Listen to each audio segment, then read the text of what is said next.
Hello, everyone. My name is Dee, and welcome to Books and Quirks.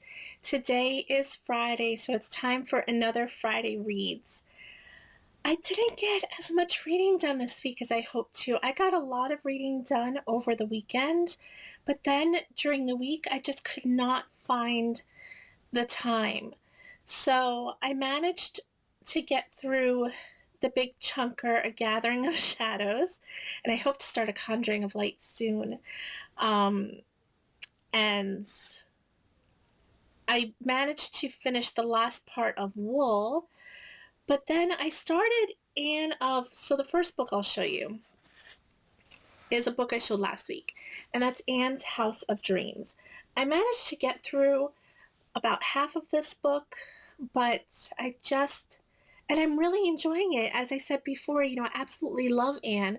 She makes me smile, and in this book, she's a little bit more mature. She's married now to Gilbert, and she is, setting up a house in a new area and making new friends, and it's just absolutely wonderful. But I just could not find the time. I just read it in little snippets during the week because that's all I had time for. And I just cannot wait to finish this. So it's a really fast read, for what I read. All of Anne's books, all of Montgomery's books are very easy reads. I just have to finish it, and I know that I'll have time this weekend to finish it.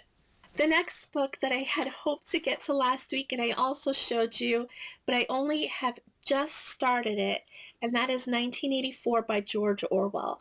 This book, oh my God, so I've only read the first chapter, which is like 11 pages or something. But let me tell you, even in those 11 pages, it really packed a punch. You get to, I'm starting to understand even that little bit what this world is. So this book follows a character named Winston. Oh, it's also important to keep in mind that this was written in 1949. Um, but I don't think that matters because it is a dystopia and it is a brand new world. So it follows a character named Winston. Winston is just going about his life in this new dystopian world. It's kind of like a futuristic or an alternate version of London, and it's called Oceania. And they even have this language called Newspeak. Um, in this world, everything is monitored. You know, it talks about, how every action is scrutinized, every word you speak is analyzed, even controls thought and memory because it controls all of the information that comes to you. It kind of reminded me a little bit of what I think North Korea might be like.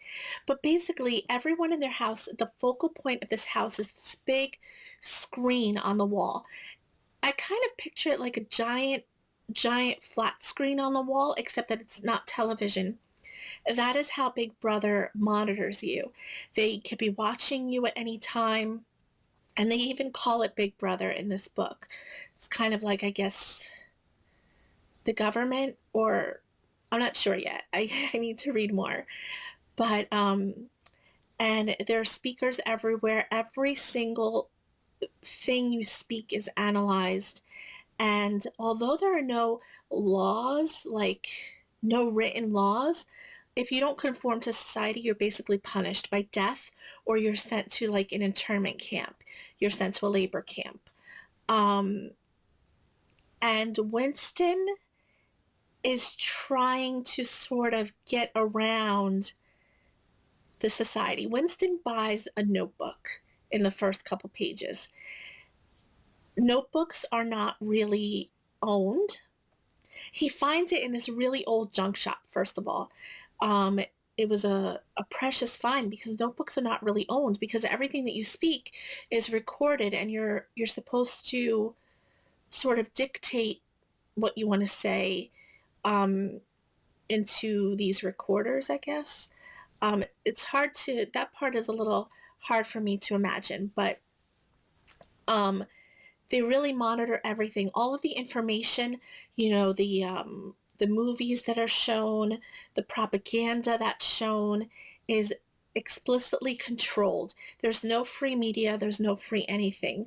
And I think that's why this book speaks so well to what's going on now in politics. I'm not going to get into a political discussion, don't worry. So I'm not going to even try to do that. But I think this just makes you think quite a bit.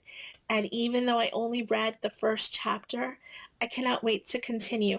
What I will say about this book is it's very short. It's my version is only 266 pages.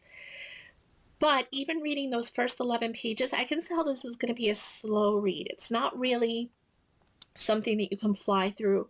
It is a page turner, but it's still a very slow read. So I'm going to take my time with this, and I think it'll take up quite a bit of time this weekend, if not into the coming week. And I cannot wait to continue because this is really a fascinating, fascinating book.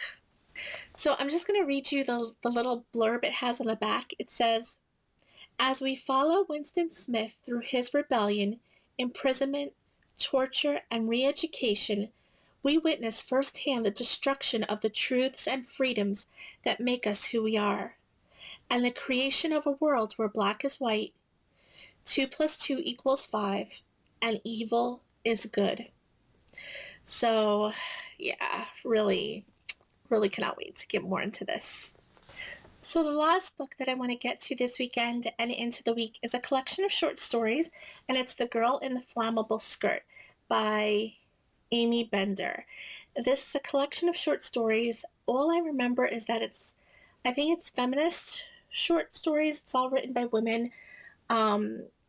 I was intrigued by this book, but I don't remember much about it, to be quite honest.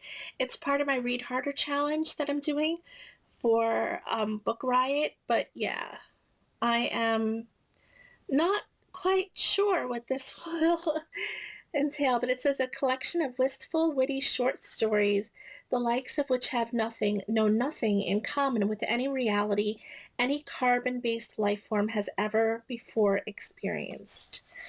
And there are different blurbs on the back, but none of them quite summarize what these stories are about. So I'm intrigued, and hopefully I'll get to quite a few of these stories. It's another short book this week. So that is all I have for you this Friday. It's basically a continuation of what I began last week with one other addition. I hope you enjoyed. If you're not aware, I did put up a giveaway on Wednesday, and it will close this coming Wednesday, and then I will post a live picking of the winner, and after that, probably the next day. But yeah, I hope you all have a wonderful weekend. I look forward to seeing what all of you are reading this weekend, and please like, comment, and subscribe, and I will see you all very, very soon. Bye.